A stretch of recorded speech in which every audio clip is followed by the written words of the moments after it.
Bab 78. Diterpa angin, rumput bergoyang saat sang jenderal muda berzirah hijau muda itu membuka surat di tangannya sambil duduk di atas kuda. Tak lama kemudian, seekor kuda berlari mendekat dari belakang, itu Wei Suye. Melihat ekspresi Yuan Che yang tampak dilanda dilema, Wei Suye mengangkat alisnya dan bertanya, apakah Yuan Yue mengirim surat lagi? Ya.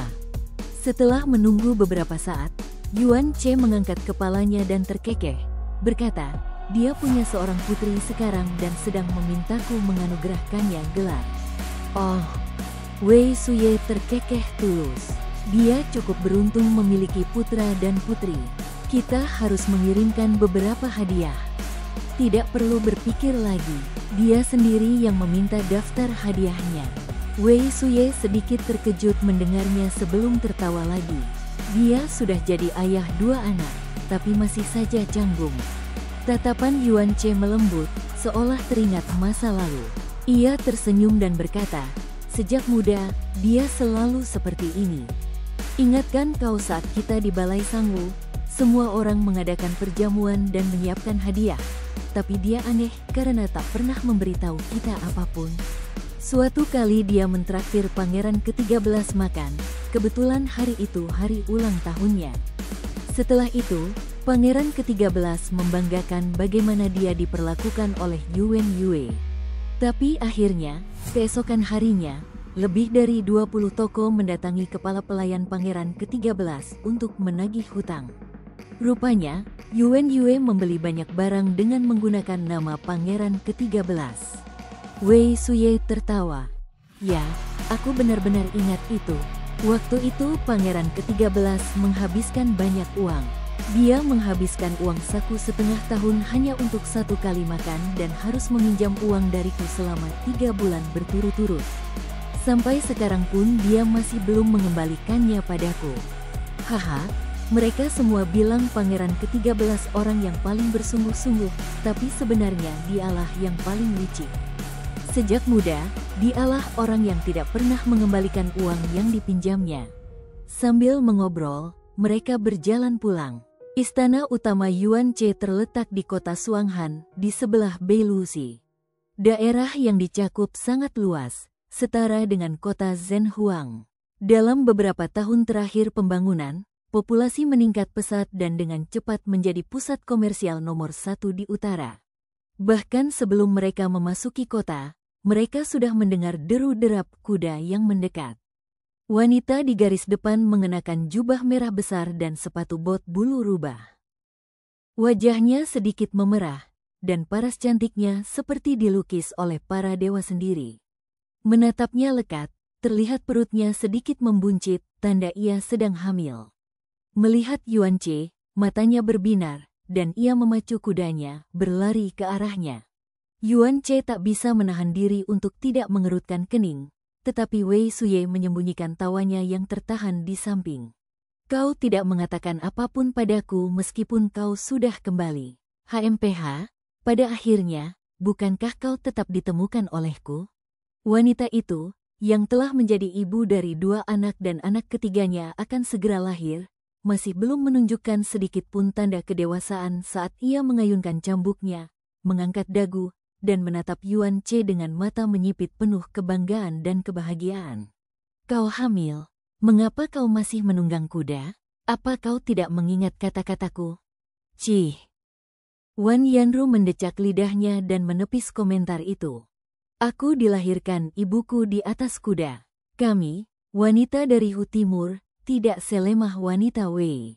Begitu mengatakan itu, ia melompat dari kuda dan berlari ke sisi Yuan Che, mencoba menaiki kudanya. Jelas ia ingin berbagi perjalanan dengannya. Tarik aku, tarik aku. Wan Yanru berjinjit dan merengek. Memiliki perut yang besar memang menghalangi gerakannya. Melihat wajah keras kepala Wan Yanru, Yuan Che akhirnya menyerah. Dengan helaan napas, ia menariknya ke atas kuda. Dia tidak berani berlari lagi dan hanya mengendalikan kudanya agar berjalan cepat. Wan Yanru, yang mengatakan wanita Wei lemah dan lembut, akhirnya dengan patuh meringkuk dalam pelukan suaminya, tersenyum seperti kucing yang baru saja memakan ikan. Tepat saat mereka kembali ke istana, para pelayan segera berkerumun melaporkan intelijen terbaru dari pedalaman. Wan Yanru sangat marah. Ia kembali ke istana belakang, konon untuk bermain bola dengan putranya. Yuan Che meminta para pelayan untuk menjaganya dengan baik saat ia berjalan ke istana utama. Matahari sore bersinar cerah, menyinari tanah, mengubah segalanya menjadi rona keemasan. Berita yang dikirim berasal dari Yuan Yang. Isinya kira-kira sama dengan informasi yang diberikan oleh Yuan Yue, tetapi lebih rinci. Yuan yang cukup aktif di perbatasan utara dan mampu memberikan lebih banyak rincian adalah hal yang wajar. Pertama, surat Yuan Yue dikirim setengah bulan yang lalu. Pada saat itu pertempuran belum memanas. Mampu mengidentifikasi situasi terlebih dahulu sudah merupakan prestasi tersendiri. Wei Suye tahu bahwa Yuan Yue tidak akan menulis surat hanya untuk melaporkan masalah keluarganya. Ia baru saja kembali dari kampanye di Tuyuhun, dan Yuan Che tidak ingin membuatnya terlalu khawatir. Karena itu, Wei Suye pulang untuk memberi salam sebelum kembali ke istana. Saat ia memasuki istana, ia melihat Yuan Che telah mengumpulkan sekelompok penasihat militer dan sedang membahas masalah militer. Diskusi itu berlangsung selama 4 jam penuh hingga waktu makan malam. Wan Yanru telah mengirim pelayan beberapa kali untuk mempercepat makan malam mereka. Bahkan, ia nyaris saja secara pribadi menerobos masuk ke dalam rapat untuk berdebat dengan para menteri. Saat itulah para menteri akhirnya mengalah dan membubarkan rapat. Yuan Che mengundang Wei Suye untuk makan malam, dan Wei Suye menerimanya. Satu-satunya masalah yang dihadapinya adalah ia ditatap dengan marah oleh Wan Yanru, yang berharap akhirnya memiliki suaminya untuk dirinya sendiri. Setelah makan, mereka memasuki ruang belajar. Yuan Che langsung ke intinya dan bertanya, "Apa yang Anda katakan tentang masalah ini?" Wei Suye tersenyum lembut dan berkata, "Yang Mulia seharusnya sudah punya ide sejak lama, mengapa bertanya kepada saya?" Yuan Che mengerutkan kening. "Saya belum mengambil keputusan." "Yang Mulia, ketika Anda ragu-ragu, Anda pada dasarnya telah mengambil keputusan." Yuan Che perlahan duduk dan mengusap cangkir teh di tangannya, tenggelam dalam perenungan. Nyonya Jing'an rela mengkhianati seluruh dunia dan menyerang jalur Meilin, agar orang-orang Quan Rong bisa masuk. Ini sudah merupakan penghujatan. Yang Mulia, kali ini, meskipun dia adalah kerabat sedarah Kekaisaran Xia, ini bukan sesuatu yang bisa kita abaikan. Melihat Yuan Che tidak berbicara, Wei Suye melanjutkan, saat itu dia sudah mencoba menyabotase Chu Qiao beberapa kali. Kalau bukan karena Anda, Yuan Yue pasti sudah mengambil tindakan sejak lama. Tahun-tahun terakhir ini, Kekaisaran Tang tidak menyentuhnya, Qing Hai tidak mencari masalah dengannya. Yan Sun entah mengapa tidak melakukan apapun terhadapnya meskipun dia punya kesempatan untuk melakukannya beberapa kali. Selain itu, karena perlindungan rahasia kita, dia tidak pernah harus mempertaruhkan nyawanya. Namun, kali ini, dia benar-benar bertindak berlebihan. Yuan Che terdiam sejenak sebelum menjawab, orang-orang Quan Rong sudah mencapai Beisuo. Kekaisaran Yan Agung hanya bertahan selama 6 tahun. Kekuatan di dalam kekaisaran masih belum stabil, dan masih ada pasukan kecil Wei di dalam perbatasan mereka. Dengan slogan kebangkitan keluarga Kekaisaran Wei, Putri Chun akan menang untuk sementara waktu. Namun, begitu warga sipil menyaksikan kekejaman orang-orang Quan Rong, mereka akan segera sadar. Saat itu, Putri Chun akan tenggelam dalam kerugian total. Gelar pengkhianat seluruh benua ini akan mengikutinya dalam sejarah. Wei Suye melanjutkan alasannya. Tahun-tahun pertempuran adalah baptisan darahnya, membuatnya bukan lagi seorang pangeran yang sopan, melainkan seorang jenderal yang menakutkan. Yuan Che mengerutkan kening dan perlahan bertanya, "Apakah menurutmu apa yang dikatakan Tuan Zhang masuk akal?" Wei Suye tertawa kecil. "Yang Mulia, Anda sendiri tahu jawabannya. Mengapa bertanya padaku?" Yuan Che menatapnya dan ikut tertawa. "Benar, Tidak heran Ahru berkata bahwa aku menjadi bimbang. Aku benar-benar hanya berpikir berlebihan. Semua penguasa itu sama. Sebelumnya, kau hanyalah seorang raja, tetapi sekarang kau adalah Kaisar Wei. Kau bertanggung jawab atas lebih banyak orang. Mustahil untuk tidak mempertimbangkannya dengan lebih saksama. Aku mengerti, pemerintahan Yanbei sudah agak stabil, dan dengan kekacauan di utara, kita tidak akan mampu berperang melawan dua pihak, dan mustahil untuk mendapatkan apapun dengan melakukannya. Wei Suye bertanya, bagaimana dengan saran Yuan Yue? Kita lihat saja nanti. Yuan Che mengerutkan kening.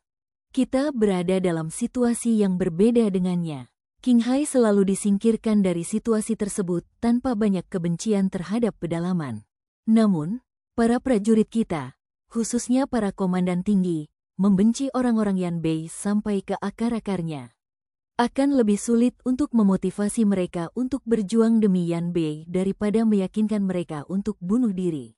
Wei Suye menghela napas tak berdaya dan menggelengkan kepalanya. Bagaimana ini bisa disebut berjuang demi orang lain? Yuan Che juga tersenyum getir. Kata-kata tidak bisa sampai ke orang-orang ini. Benar, pejabat upacara baru saja mengirim tim yang mendesak. Apa yang terjadi yang begitu mendesak? Berbicara tentang ini, Yuan Che akhirnya menunjukkan senyum santai dan berkata, aku sedang mencari istri untuk Xianer. Putri Yuan Yue adalah anugerah. Aku harus memastikan untuk merebut kesempatan itu sebelum Kekaisaran Liang. Kaisar Liang Xiao Xiuyi, bukankah dia sudah memiliki permaisurinya? Wei Suye berkomentar dengan heran. Apakah kamu lupa bahwa Xiao Che memiliki putra lain? Putra Lady Zhan yang selalu tinggal di Qinghai. Benar, sekarang aku ingat. Wei Suye mengangguk. Aku bahkan pernah melihat anak itu sekali. Dia tampak persis seperti ayahnya, terutama sepasang mata itu. Yuan Che bersandar di kursi dan dengan bangga berkata, setelah mengambil begitu banyak dariku, aku akan memastikan dia mengembalikan utangnya dengan menikahkan putrinya dengan putraku. Angin menderu, meskipun rumput baru saja mulai berkecambah, seluruh Qinghai sudah hijau subur. Malam semakin larut saat Chu Qiao perlahan menutup jendela, mengenakan piyama putih bersihnya. Suara hujan langsung terhalang karena ruangan itu sepenuhnya diterangi oleh sepasang lilin dalam keheningan. Sepasang tangan memeluknya dari belakang, dengan napas hangat menggelitik punggungnya. Yuan Yue benar-benar lelah saat ia bersandar pada tubuh lembutnya, berbisik, kamu masih belum tidur. Jika kamu tidak kembali, bagaimana mungkin aku berani tidur lebih dulu? Chu Qiao tersenyum saat ia berbalik, dengan lembut mencium bibirnya, bertanya, apakah kamu lapar? Haruskah kita memberitahu dapur untuk menyiapkan makan malam? Aku meminta para pelayan untuk menunggumu kembali. Yuan Yue tersenyum seolah ia tidak terlalu puas dengan ciuman ringannya tadi. Ia menundukkan kepalanya dan membenamkan bibirnya ke bibir Chu Qiao. Lidahnya dengan cekatan mendorong ke dalam mulutnya. Lidah mereka saling bertautan dalam tarian yang penuh gairah. Chu Qiao dengan lembut memeluk pinggangnya saat ia membalas gerakan itu dengan sungguh-sungguh. Tak lama kemudian, suhu di ruangan itu tampaknya telah meningkat beberapa derajat. Suara serak Yuan Yue terdengar di telinganya, nadanya dipenuhi dengan nafsu, membuat kata-katanya terasa menggoda. Sudah berapa hari ini? Apakah kamu tidak merindukanku? Wajah Chu Qiao memerah saat ia terengah-engah, sebelum menyandarkan kepalanya ke dadanya. Mengangkat kepalanya, matanya yang berair begitu menarik dan indah. Aku benar-benar merindukanmu. Jika kamu terus memperlakukanku seperti ini, aku akan mulai mencari selir.